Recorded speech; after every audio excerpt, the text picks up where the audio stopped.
자, 오늘은 한반도 지질 하겠습니다.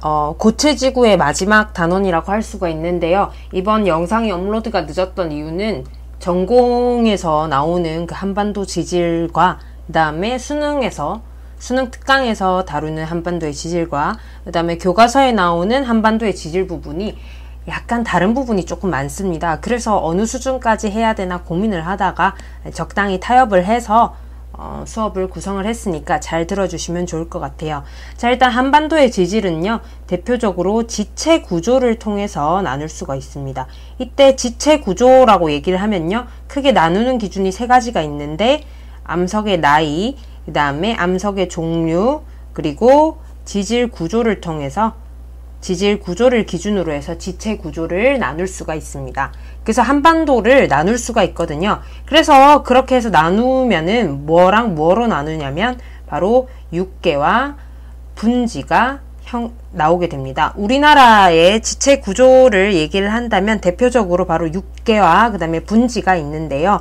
이때 육계라고 얘기를 하면요, 육계라고 얘기하면은 지형이나 그 다음에 구조적으로 어떤 방향성이 없습니다. 방향성이 없다라고 한다면은요, 특정한 방향으로 압력을 받았다든지 이런 게 없다는 거죠. 네, 그런 거고요. 그 다음에 분지라고 얘기를 하면요, 우리 대구가 대표적인 분지 지형이라고 할 수 있죠. 분지는 뭐냐면 말 그대로 밥그릇 모양이라고 생각하시면 돼요. 주변보다 푹 꺼져 있었기 때문에 바로 퇴적물이 쌓일 수 있는 환경이 된, 그래서 지질학적으로 퇴적층이 쌓여있는 곳을 바로 분지라고 얘기를 합니다. 이때 분지는요, 이렇게 밥그릇 모양처럼 이렇게 푹 꺼진 환경이 만들어져야 되기 때문에 보통 인장력 환경이라고 얘기를 합니다. 그래서 응력적인 힘의 방향, 그 판 구조적에서 혹은 우리 지질에서 힘의 방향이라고 얘기를 한다면 우리 정단층이 형성되는 그 인장력 환경 맞고요. 네, 혹은 인을 빼고 장력 환경이라고도 얘기를 합니다.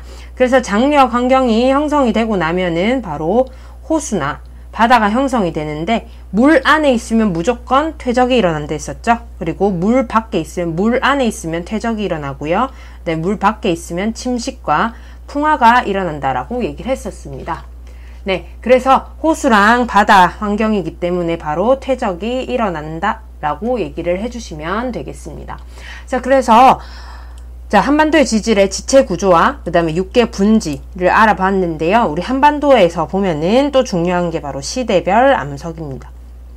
시대별 암석을 보게 되면요, 어떤 암석이 제일 많냐면 시대별로 따졌을 때 성캄브리아대가 제일 많고요. 그 다음에 중생대, 그 다음에 고생대, 신생대 순입니다.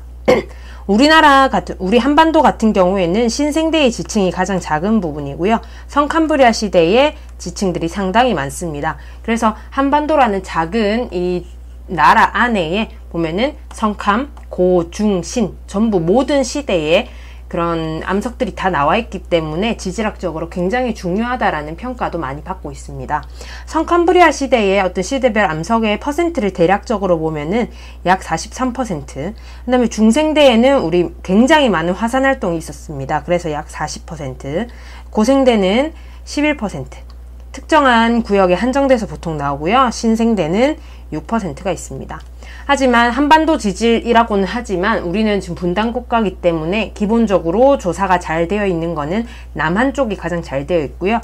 남한하고 북부하고 남부하고 북부의 그런 한반도 지질에 대해서 한꺼번에 보는 경우도 있지만, 우리 북쪽에 있는 그런 지질 같은 경우에는 네, 그 분단의 어떤 현실 때문에 제대로 된 조사가 추가적으로 더 이루어지지 않거나 업데이트 되지 않는 경우들이 많습니다.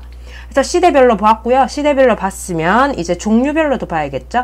암석의 종류별로 해서 보면은 우리나라는 신기하게도 변성암 쪽이 제일 많습니다. 그 다음에 화산 활동이 많이 일어나기 때문에 네, 화성암이 많고요. 그 다음에 퇴적암 순서로 있죠.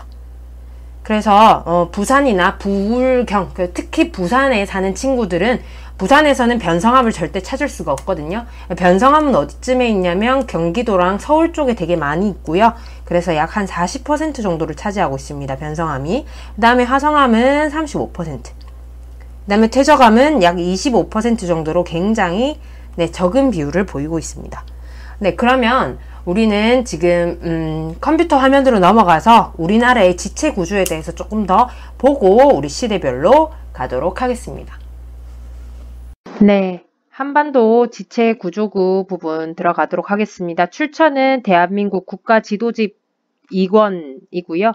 자, 한반도 지체 구조구를 보면요. 우리 여기서 지금 약간 수능이나 혹은 교과서에 나온 그림하고 약간 다르게 보일 겁니다. 자, 일단 한번 보도록 하죠. 자, 여기 보면은 지금 제가 표시하는 이 점선, 언저리 점선으로 지금 제가 컴퓨터로 그리고 있기 때문에 이 언저리 실선, 이 점선 있죠? 이 부분부터 해가지고 자, 여기 그 다음에 9번을 빼고 여기 이 윗부분을 뭐라고 하냐면 바로 낭림 6개라고 얘기를 합니다. 낭림, 네.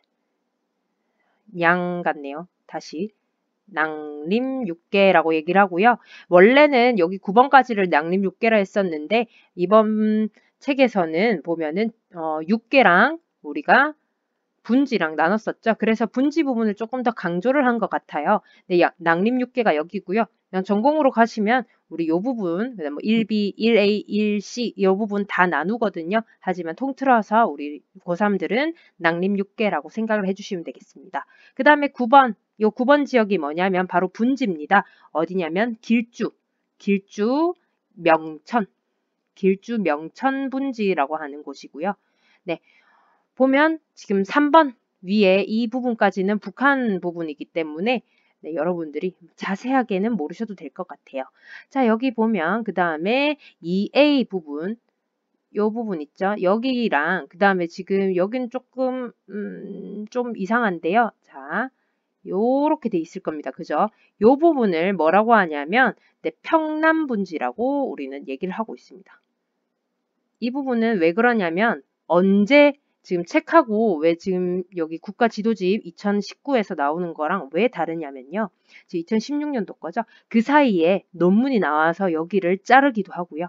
그러니까 지게가 바뀌는 거예요. 분지라고 여기까지 분지라고 생각을 했었는데 여기까지거나 혹은 우리가 지체 구조구를 다르게 바꿔놨지만 알고 보니 같은 거였거나 하는 부분들은 논문들이 나오면서 실시간으로 수정이 되기 때문에 여러분들은 그냥 아직 교과서에 반영된 거를 기준으로 네, 수능 기준으로 해서 보시면 될 것 같아요. 한도 끝도 없거든요. 이 부분은 우리나라 이 지질 같은 경우는 굉장히 복잡하기 때문에 학자들마다 다르고 네, 또 해석하는 사람마다 다르기 때문에 네, 무조건 네, 교과서 기준입니다. 이쪽 부분 평남분지고요. 그 다음에 경기 6개 윗부분 있죠. 경기 6개 윗부분을 뭐라고 하냐면 바로 임진강대라고 얘기를 합니다.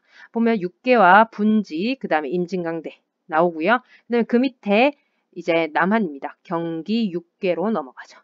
네, 경기 6개, 그 다음에 경기 6개랑 소백산 6개, 그 다음에 영남 6개, 낭림 6개를 우리 뭐라고 했었죠? 선캄브리아 변성암 복합체라고 얘기했었습니다. 자, 경기 6개 부분이고요. 그 다음에 여기 7번 부분이 뭐냐면 바로 태백산 부분입니다. 태백산 분지. 네, 태백산 분지고요. 6번 부분, 이 하늘색 부분이 뭐냐? 바로 옥천 분지 혹은 옥천 변성대 뭐 이렇게 얘기를 합니다. 그 다음에 이쪽 부분 4번이 뭐냐면 영남 6개고요. 영남 6개고 보통 요렇게 나눠서 이쪽 윗부분 있죠. 이 윗부분을 소백산 분지 혹은 소백산 6개라고 해서 따로 분류하기도 합니다. 자, 그리고 여기서 하나 중요한 거 나오죠. 우리 8번 부분에 보면 이렇게 토끼, 우리 튤립 꽃잎처럼 보이는 요 부분 있죠. 자, 이렇게 부채꼴처럼 더블 부채꼴로 되어 있는 이곳이 바로 뭐냐? 부산이 위치한 경상분지라고 하는 곳입니다. 네, 경상분지고요. 그 다음에 10번 있죠. 10번. 요 부분이 뭐냐? 바로 포항 분지가 되겠습니다. 네, 여기 대표적으로 해서 우리가 지금 한반도의 지체 구조구를 봤었죠? 네, 한반도 지체 구조구 어떻게 나누는지 여러분들 다시 한 번 더 생각을 해보시고요. 네, 다시 우리 필기화면으로 돌아갑시다. 자, 이제 암석의 시대순, 그러니까 우리 지질 시대순으로 해서 우리나라의 지체 구조를 한번 나눠보도록 하겠습니다. 성캄브리아 시대부터 가는데요. 성캄브리아 시대의 대표적인 지체 구조들을 얘기를 하자면 경기 6개, 그 다음에 영남 6개, 그리고 낭림 6개가 있습니다. 제가 아까도 얘기했듯이 낭림 6개 같은 경우에는 실제 전공에서 보면은 뭐 관모봉 융기대라든지 여러 다른 그 지체 구조들로 세분하고 나누긴 하는데요. 지금 교과서나 혹은 EBS에서 보면은 낭림 6개로 통일을 하고 있습니다. 그리고 성캄브리아 시대에 나오는 영남 6개의 경우에는 보통 소백산 지역을 얘기를 많이 하는데요. 여기서는 그냥 통칭해서 소백산 6개라, 영남 6개라고 보통 얘기를 합니다. 전공으로 가시면 영남 6개 중에서도 소백산 지구 혹은 소백산 6개로 따로 분류를 하는데 여기서는 영남 6개로 통일을 하였습니다. 자, 그래서 보면은 성캄브리아 시대에 경기 6개, 영남 6개, 낭림 6개 얘네 있죠? 얘네는 보통 편암에서 편마암의 그런 산출 형태를 보입니다. 그래서 편암도 나오고 편마암도 나옵니다. 하지만 얘네 같은 경우에는 이 층, 그러니까 이 6개 층에서 자체적으로 보면은 화석이 거의 나오지 않습니다. 화석이 거의 나오지가 않아서 선후 관계가 잘 관찰할 수가 없죠. 선후 관계에 대해서는 약간 조사를 하고 있는 중이고 많이 드물기 때문에 여기서 나오는 성캄브리아 시대의 이 6개에서 나오는 그런 편마암과 편암의 복합체를 뭐라고 하냐면 통칭해서 그냥 성캄브리아 시대의 변성암 복합체라고 얘기를 합니다. 그래서 성캄브리아 변성암 복합체라고 얘기를 하는데 예시를 보면요. 책에서는 경기 변성암 복합체라고 나와 있지만 실제 사용하는 명칭은 경기 편마암 복합체 혹은 소백산 편마암 복합체 혹은 지리산 편마암 복합체 이런 식으로 많이 나오게 됩니다. 그래서 보면은 성캄브리아 변성암 복합체 혹은 경기 변성암 복합체라고 하셔도 되고요. 경기 편마암 복합체라고 얘기를 하셔도 상관은 없습니다. 그리고 성캄브리아 시대는 굉장히 옛날 거죠. 옛날에 어떤 지층이기 때문에 지질 구조가 변성을 굉장히 많이 받았기 때문에 지질 구조가 어떨까요? 단순할까요? 바로 굉장히 복잡한 경우를 보이고 있습니다. 그래서 서울 경기 지방에서 지질학 논문을 쓰는 친구들은 머리가 많은 아픈 경우도 있어요. 그 다음에 대표적인 예시들이 책에서 두 가지로 이렇게 나오는데 대표적인 거 우리나라에서 가장 오래된 암석을 봐야겠죠. 인천의 대이작도라는 데가 있습니다. 자, 이 부분은 공구 개정 교육과정, 그러니까 작년에 고3들이 지구과학 1에서 배웠던 부분인데요. 인천의 대이작도는요 가장 오래된 암석이고 그 다음에 약 25억 년 전의 암석입니다. 약 25억 년 전의 암석이고요. 이때 변성암이라고 얘기를 하지만 편마암은 아니고요. 편마암에서 조금 더 변성을 받은 친구입니다. 그래서 얘를 뭐라고 하냐면 혼성암이라고 얘기를 하는데 혼성암 하면은 사실 와닿지 않습니다. 영어로 얘기를 하자면요. 미그마 타이트라고 얘기를 합니다. 자, 미그마 하면은 뭐가 생각나요? 바로 마그마가 생각나죠? 마그마와 그 다음에 변성암의 중간 부분입니다. 그래서 편마암의 그 줄무늬 모양은 남아있지만 이렇게 흐물흐물하게 약간 녹아서 이런 식으로 이런 휘어진 줄무늬들을 보이는 형태를 띠고 있는 게 바로 혼성암 미그마타이트입니다. 바로 대이작도에서 볼 수가 있습니다. 그리고 성캄브리아 시대의 다른 또 예시 하나만 더 보자면요. 바로 백령도랑 그 다음에 대청도, 그 다음에 소청도에서 나오는 규암 쿼츠하이트라고 얘기를 하고요. 석영, 그러니까 사암이 변질된 겁니다. 규암, 그 다음에 석회암, 전파암 이런 애들이 있고요. 전파암 이런 애들이 많이 나오고 여러분들이 특징적으로 알아두셔야 될 거는 소청도에 뭐가 나오냐면 스트로마톨라이트가 나옵니다. 스트로마톨라이트. 네, 지구과학 2를 한 친구들 같은 경우에는 네, 지구과학 1도 같이 했기 때문에 스트로마톨라이트가 뭐를 지시하죠? 바로 광합성의 증거죠. 네, 광합성을 했다는 것까지 여기까지 알아두시면 좋을 것 같아요. 네, 여기까지가 성캄브리아였고요. 성캄브리아에서 캄브리아 시기 사이에 우리 옥천분지라고 배웠을 겁니다. 그죠? 아까 컴퓨터 화면에서 봤을 겁니다. 여기를 뭐라고 하냐면 옥천누춘군이라고 얘기를 합니다. 사실 옥천대 같은 경우에는 불과 2013년 그때까지만 하더라도 시대 미상의 어떤 누춘군이었거든요. 그래서 시대가 특정되지 않았지만 현재는 6억에서 8억 사이에 성캄브리아와 캄브리아기 사이에 있는 옥천 누춘군이라고 지금 네, 시대가 특정이 되었습니다. 자, 이제 고생대로 가볼게요. 자, 고생대로 가면요. 오르도비스기 중기까지 무엇이 쌓이냐면요. 바로 조선 누춘군이라는 게 쌓입니다. 네, 조선 누춘군이라는 친구가 쌓이는데요. 이때 고생대 층에서도 보면은 네, 실루리아기까지를 뭐라고 하냐면 하부고생대라고 얘기를 합니다. 하부고생대. 캄오실이 하부고생대고요. 그 다음에 대, 석패, 대봉기, 석탄기, 패릉기까지를 뭐라고 하느냐? 바로 상부고생대라고 얘기를 합니다. 자, 하부고생대에서 캄브리아기에서 오르도비스기 중기까지를 조선누춘군이라고 얘기를 합니다. 이 부분 조선누춘군과 그 다음에 석탄기에서 트라이아스기 초기 정도까지, 자, 석탄기에서 트라이아스기 초기 정도까지 또 쌓이는 게 있거든요. 조선누춘군과 부정합 관계로 쌓이는 친구가 있습니다. 조선누춘군 얘기가 나올 때마다 항상 나오는 네, 평안 누춘군이라는 친구가 있는데요. 두 개 같이 나오거든요. 그리고 두 개가 상당히 비슷해서 여러분들을 헷갈리게 하는 주범이 되기도 합니다. 자, 조선 누춘군 같은 경우에는요. 하부고생대이기 때문에 뭘까요? 자, 하부고생대이기 때문에 해성층이 많습니다. 네. 그래서 조선 누춘군 같은 경우에는요. 해성층이라고 생각하시면 되고요. 바다에 있었던 층이라 생각하시면 됩니다. 자, 해성층이기 때문에 해성층이고 캄브리아기 오르도비스기이기 때문에 나오는 화석은 뭐가 있을까요? 바로 삼엽충, 네, 캄브리아기 삼엽충의 시대, 그 다음에 오르도비스기, 네, 필석의 시대입니다. 필석류, 그 다음에 고생대에 자주 나오는 네, 완족류, 이런 친구들이 나오고요.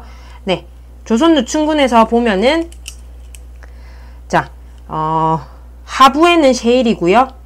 하부에는 셰일, 그 다음에 중간에 사암, 그리고 조선누춘군 상부에는 석회암이 분포를 하게 됩니다. 이때 여기서 하부에서 상부 쪽으로 간다. 여러분들이 해주시면 되겠고요.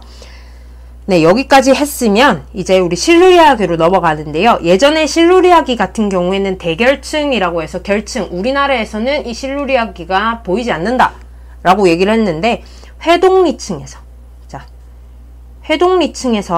뭐가 발견되냐면 실루리아기 표준화석인 코노돈트가 발견이 됩니다. 얘는 실루리아기 표준화석입니다. 그래서 제가 학교 다닐 때, 그러니까 고등학교, 대학교 초반까지만 하더라도 회동리층이 사실 대결층이었어요. 결층이라고 해서 우리나라에서는 안 보인다고 얘기를 했는데, 네, 그 이후에 코노돈트 화석이 발견이 되면서 실루리아기는 회동리층에서 대표가 된다라고 해서 회동리층이 꼭 언급이 되고 있습니다. 네, 여기까지가 하부고생대였고요. 우리 보면은 책이나 혹은 수능특강에서 보면은 대봉기는 결층이라고 나와 있을 겁니다. 하지만 대봉기는요, 우리나라 한반도, 남한에서는 안 보이지만요, 한반도를 기준해서 보면은 임진계라고 해서, 네, 북부 쪽에, 네, 임진계라고 하는 이 계통, 그 지질층에서 대봉기층이 나오게 됩니다. 네, 요거는 그냥 참고로 알아두시고요. 자, 그 다음에 상부고생대로 넘어갑니다. 이제 상부고생대죠. 네, 평안누춘군으로 넘어갑시다. 자, 평안누춘군 같은 경우에는 하부와 그 다음에 상부로 여러분들이 나눠서 생각을 해주셔야 돼요. 자, 조선누춘군과 평안누춘군은 우리 강원도에서 부정합 관계를 이루면서 서로 나오게 되고요. 하부 같은 경우에는 해성층입니다. 하부는 해성층이라서 어떻게 나오냐면 사암과 셰일, 석회암이 이렇게 나오고요. 해성층 같은 경우에는 이 하부층은 굉장히 약간만 나오고요. 나머지 대부분이 네, 상부층입니다. 이때 상부는요, 해성층이 아니라 육성층이고요. 굉장히 대부분인 다수가 나오게 되고요. 이때 육성층을 이루는 게 바로 삼과 셰일이고, 자, 평안누춘군에서 나오는 대표적인 기 보면은 석탄기가 있죠. 그래서 무연탄층이 나오게 됩니다. 그러니까 탄층이 나오게 되죠. 석탄들이 많이 나오게 됩니다. 네, 그래서 여기 보면 평안누춘군에서는 나오는 1번이라고 하면 나오는 화석 뭐가 있을까요? 아까 조선누춘군에서는 삼엽충, 필석, 완종류 이렇게 돼 있었는데 여기서는 페름기, 석탄기 페름기니까 바로 방추충 나오겠죠? 방추충 나오고요. 그 다음에 무연탄, 네, 석탄들 나오고요. 그 다음에 양치식물 화석들이 나오게 되고 완종류도 일부 보이게 됩니다. 네. 자, 그럼 여기까지가 고생대였는데요. 네, 고생대 여기 보면은 트라이아스기까지 평안누춘군이 쌓이게 됩니다. 그리고 보면은 트라이아스기 말부터 해서 쥐라기 중반까지 무엇이 쌓이게 되냐면 바로 대동누춘군이라는 게 쌓이게 됩니다. 자, 대동누춘군이라는 친구가 쌓이게 되는데 이거 보기 전에 우리 조선누춘군과 평안누춘군의 모습 확인 컴퓨터로 보고 가도록 하겠습니다. 네, 조선누춘군하고 평안누춘군 비교해서 한번 보도록 하겠습니다. 보통 우리 문제에서는요, 조선누춘군, 평안누춘군에 대해서 그냥 이런 식으로 A, 잘 안 보이네요. 네, A, B 이래서 이것이 무엇이냐 해가지고 묻는 경우들이 많습니다. 뭐 삼엽층이 나오느냐 혹은 뭐 탄층이 나오느냐에 따라 가지고 뭐 나누기도 하는데요. 여러분들은 그 위치 부분을 조금 더 알아주시면 될 것 같아요. 자, 평안누춘군 같은 경우에는 분포하는 것들이 작고요. 그 다음에 조선누춘군들은 조금 더 많이 분포를 하고 있습니다. 그죠? 많이 분포를 하고요. 우리는 지금 한반도에 있기 때문에 무엇을 중심으로 봐야 된다? 바로 이 부분, 여기 이 부분을 봐야 되거든요. 강원도 부분인데요. 만약에 얘네 둘이 같이 나오게 된다면요. 조선누춘군이 이렇게 있으면 그 위에 평안누춘군들이 이런 식으로 이렇게 분포를 하게 될 겁니다. 그래서 여기 파란색, 초록색 부분을 A, 그 다음에 이쪽 부분을 B라고 해서 이게 무엇이냐 하고 물을 수가 있는데요. 보통 자, 조선누춘군은 고생대 전기 부분이고 평안누춘군은 고생대 후기 부분이기 때문에 조선누춘군 위에 이렇게 평안누춘군이 분포하는 부정합으로 분포하는 경계를 보면 되겠습니다.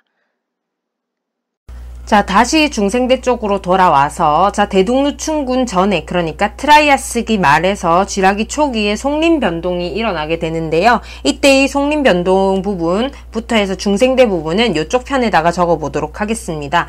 자, 1번 들어가자마자 송림변동이 발생을 하는데 이 친구는 중생대 전기에 발생을 하게 됩니다.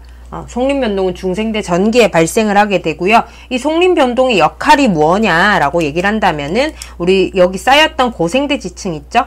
고생대 지층을 자, 변동을 통해서 고생대 지층을 어떻게 만들게 되냐면 자, 습곡도 만들게 되고요. 지층을 휘게 만들고 그 다음에 휘게 만들면서 스러스트라고 하는 저각의 역단층도 만들게 됩니다. 그리고 바로 단층도 형성을 하면서 이때 변동이라고 하면 보통 압축력이 작용을 하거든요.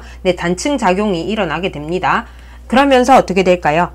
자, 송림변동 그러니까 쌓여 있었던 우리 바다 쪽에서 그 다음에 육지 호수 쪽에서 쌓였던 모든 퇴적층들을 전부 어떻게 바꾸느냐? 변동을 통해서 이때 고생대의 퇴적 분지를 완전히 육화시키게 됩니다.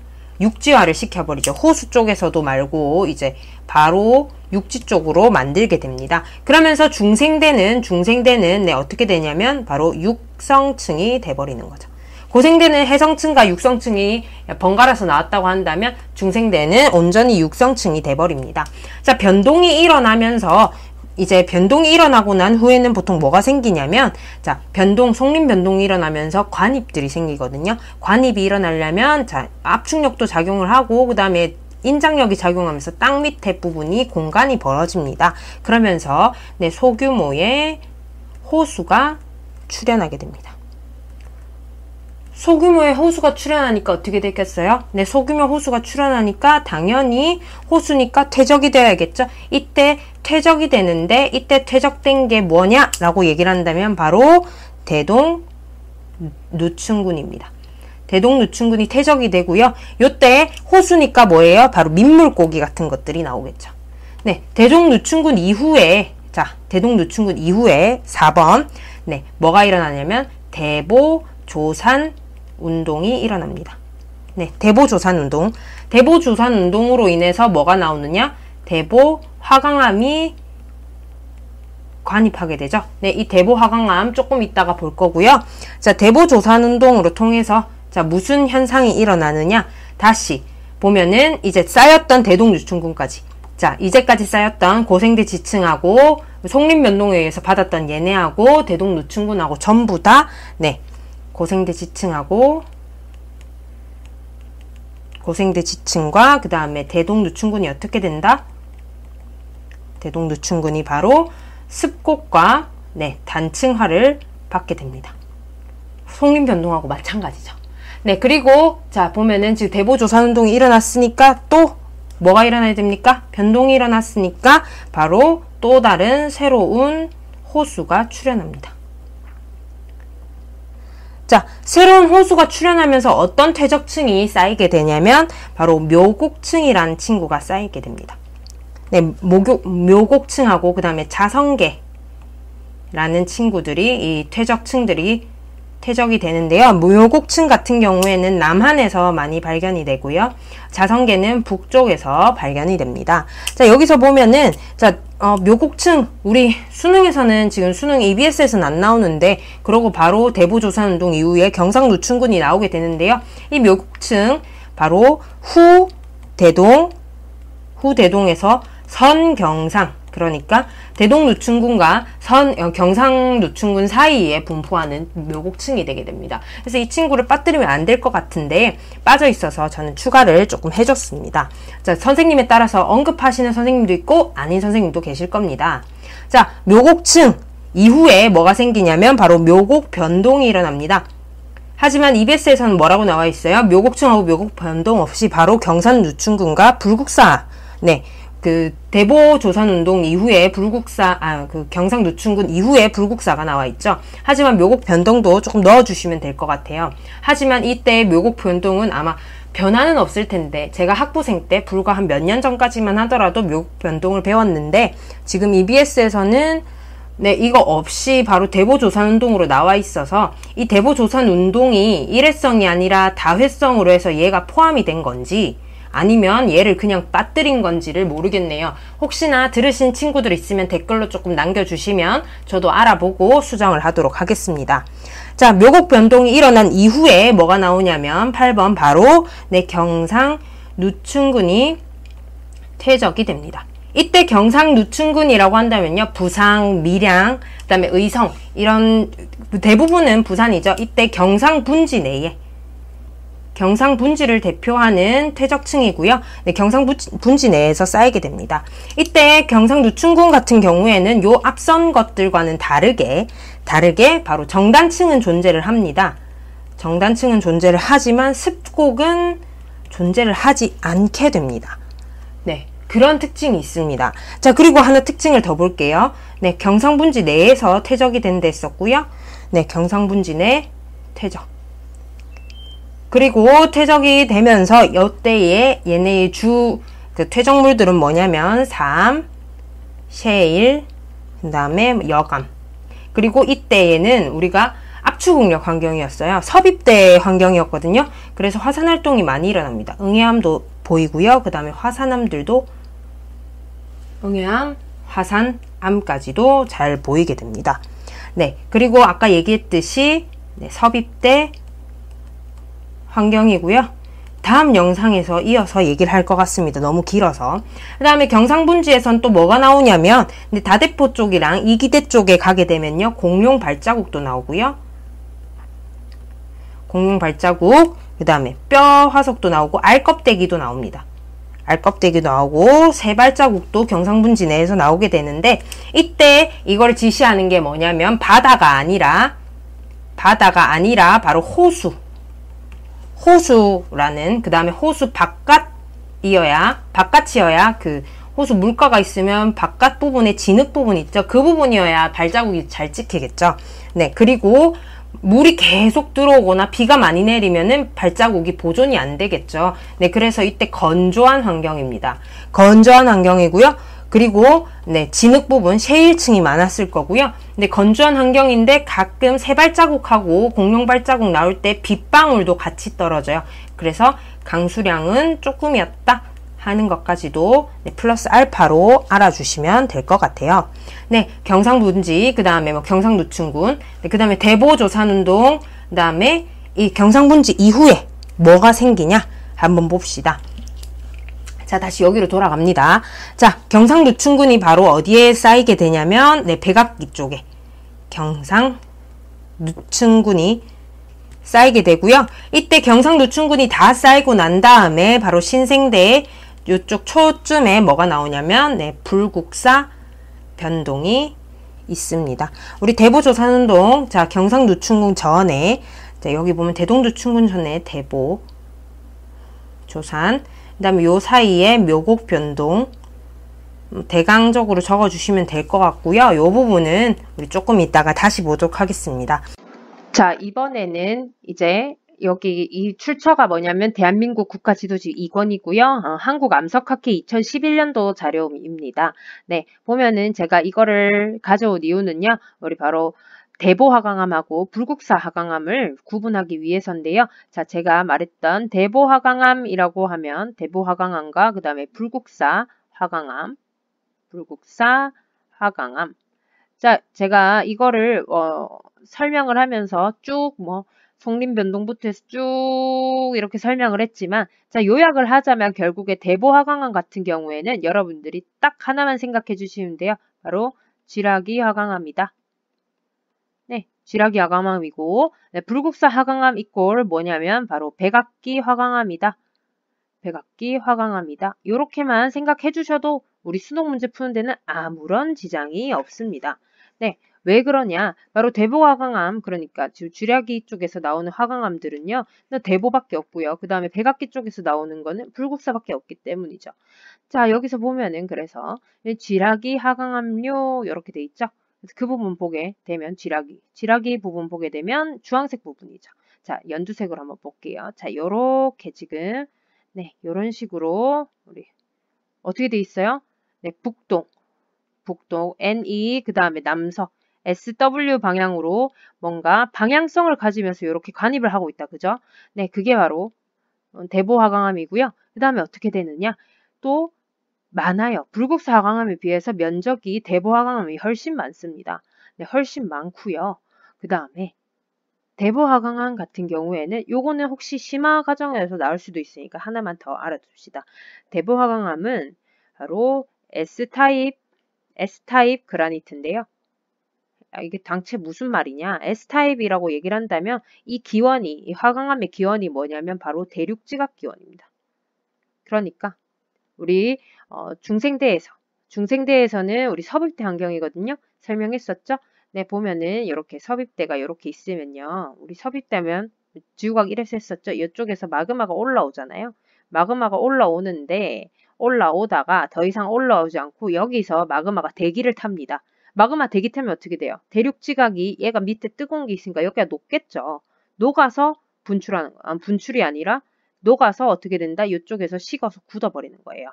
네, 관입해버리는 게 바로 그 기원이 네, 대보화강암이고요. 자, 불국사화강암 같은 경우에는 네, I타입이라고 얘기를 하는데요. I타입이 결국 뭐냐면은 네, 기원은 상부멘틀 기원입니다.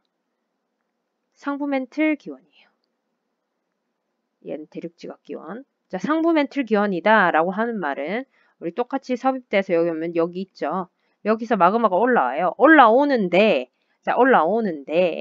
어떻게 되냐면 가장 먼저 녹은 요 부분들이 따로 먼저 올라가서 얘는 아직 덜 녹아서 밑에 있는데 요 부분만 녹아가지고 위로 올라오는 겁니다. 요 부분만 위에서 올라오니까 결국 뭐예요? 네, SiO2 함량이 굉장히 높은 화강암질들이 이렇게 해서 올라와가지고 형성을 하게 되는 겁니다. 그래서 화강암이라 해서 다 같은 화강암이 아니고요. 대보화강암하고 불국사 화강암은 이렇게 지금 기원이 달라요. 대륙지각 기원이냐, 상부멘틀 기원이냐. 다른데 네, 요거까지만 해도 수능 문제 푸는데 아무런 지장이 없거든요. 대신에 이렇게 친절하게 안 나오고 문제에서는 어떻게 나오느냐면 우리나라 이렇게 있으면요. 뭐 이런 식으로 쭉 뭐 이렇게 조금 많이 분포하는 거 A, 그 다음에 조금 이렇게 경상분지 쪽에 집중적으로 분포하는 거 조금 해놓고 B 해놓고 A는 무엇이냐, B는 무엇이냐 묻는데 A 뭐라고요? 많이 분포하는 거 바로 대보였고요. 그 다음에 적게 분포하는 거 뭐라고요? 네, 불국사였습니다. 자, 불국사 뭐라고요? 바로 경상분지 이후에 네, 관입한 백악기 화강암이고요. 대보 화강암은 뭐다? 경상분지 전에 일어났던 쥐라기 화강암이다. 까지만 알아두시면 될 것 같아요. 자, 그리고 여기서 하나 더. 우리 다음 영상에서 나오는 건데요. 이쪽에 보면 초록색으로 해서 고압 에클로자이트라고 나와 있습니다. 이 부분인데요. 우리 에클로자이트라고 얘기를 하면은 우리 다음 시간에 얘기를 할 거지만 바로 충돌의 증거가 됩니다. 네, 충돌 증거 요거 하나 궁금증을 가지면서 우리 다음 영상까지 보면 되겠죠? 네, 여기까지 하겠습니다. 그 다음에 신생대로 넘어가시면요. 네, 팔레오기, 네오기, 제4기가 있는데 네오기 중반쯤부터 해서 바로 네오기 사이에 연일 층군이 있습니다. 이때 연일 층군은 뭐랑 관련이 있냐면요. 네, 바로 포항분지랑 관련이 있습니다. 포항 지진 일어났었죠? 네, 포항분지랑 관련이 있는데 이때 포항분지는 해성층입니다. 그런데 이 포항분지는 뭐랑 연관이 있느냐? 네, 바로 동해의 오픈, 그러니까 동해가 형성된 동해 열림이라고 하죠. 동해가 없었다가 갑자기 생기거든요. 그러니까 우리가 예전에는 한반도랑 동해랑 한반도랑 일본이랑 같은 땅이었어요. 그런데 동해가 형성이 되면서 네, 그 현상이 바로 포항분지의 형성과도 관련이 되어 있습니다. 네, 동해 열림과 관계가 깊습니다. 네, 이 부분 다음 영상에서 볼 거고요. 네, 그 다음에 4기층 봅시다. 4기층 같은 경우에는 우리 이제 암석화가 되지 않는 대부분의 그 가장 바깥쪽 여러분들 땅에 있는 모래, 흙 있죠? 그런 것들 다 보통 4기층이라고 얘기를 합니다. 이때 4기층은요, 그런 퇴적층도 있지만 제4기에는 어떤 현상들이 일어나느냐?